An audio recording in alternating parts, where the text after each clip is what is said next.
আমাদের সমাজে মানুষগুলি এখনও ছেলের বউকে নিজের মেয়ের চোখে দেখে না কেন? নিজের মেয়েকে আদরের রাজকন্যা মনে করে। আর ছেলের বউ হলো বাড়ির কাজের মেয়ে। কাজ করতে পারলে ভালো, আর না করতে পারলে দোষের অভাব নেই। নিজের মেয়েকে বিয়ে দেবার সময় মেয়ের শ্বশুরবাড়ির লোকদের বলে, আমার মেয়েটা ছোট, একটু শিখিয়ে পড়িয়ে নিয়েন।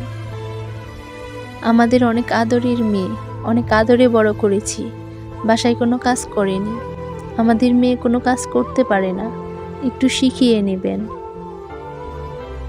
আর অন্যদিকে ছেলের বউ কোনো কাজ না পারলে বাবা মা কোনো কাজ শিখায় নাই, এত বড় হইছ, কোনো কাজ ঠিক মতো করতে পারো না। এটাই হলো আমাদের বিবেক আর বুদ্ধি। আবার কখনো দেখা যায় মেয়ের মাদের অন্যদের কাছে গল্প করতে, আমার মেয়ের জামাইটা অনেক ভালো, মেয়ে যা যা বলে সব কথা শোনে, আর আমার ছেলেটাকে একটা অমানুষ বানাইছি। বউর কথায় উঠে আর বসে।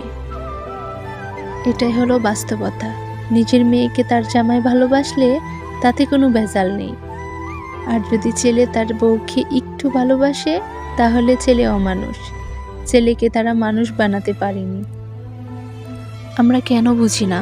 আমাদের সমাজে মানুষগুলো কেন বোঝে না? আমাদের মেয়ে যেমন আমাদের ছেড়ে অন্যের বাড়ি চলে যায়, তেমনি অন্য কারো মেয়ে, অন্য কারো বাবার আদরের মেয়ে আমাদের বাড়ি আসে একটু ভালোবাসার জন্য। বাবার কাছে কখনো কোনো মেয়ে বোঝা হয়ে যায় না। বাবা শুধু খাওয়া পড়ার জন্য মেয়েকে বিয়ে দেয় না। একজন মায়ের যেমন তার ছেলের প্রতি অধিকার থাকে, তেমনি একজন স্ত্রী ও তার স্বামীর প্রতি অধিকার থাকে। শুধু যে মা মাকে ভালোবাসবে, বউকে একটুও ভালোবাসবে না, বউয়ের কোনো কথা শুনবেন না, এমন কিন্তু না। দুজনকে সমান ভালোবাসতে হবে, সম্মান করতে হবে। মেয়েকে বিয়ে দেওয়া হয় তার স্বামীর ভালোবাসা পাওয়ার জন্য, কিন্তু আমরা ছেলে বউকে ভালোবাসুক সেটা সহ্য করতে পারি না।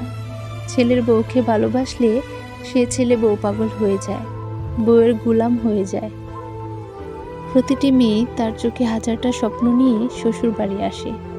কোনো মেয়ে খারাপ কোনো মতলবে শ্বশুর বাড়ি আসে না। বাবা মা ভাই বোন সবাইকে ছেড়ে শ্বশুর বাড়ি আসে একটু ভালোবাসার জন্যই। আমরা সেই মেয়েদেরকে খারাপ জানি, খারাপ ব্যবহার করি। তাহলে তারা কোথায় যাবে? মেয়েদের নিজের বাড়ি বলতে কোনো বাড়ি থাকে না। বিয়ে হয়ে গেলে মেয়েদের বাবার বাড়িও পরের বাড়ি হয়ে যায়।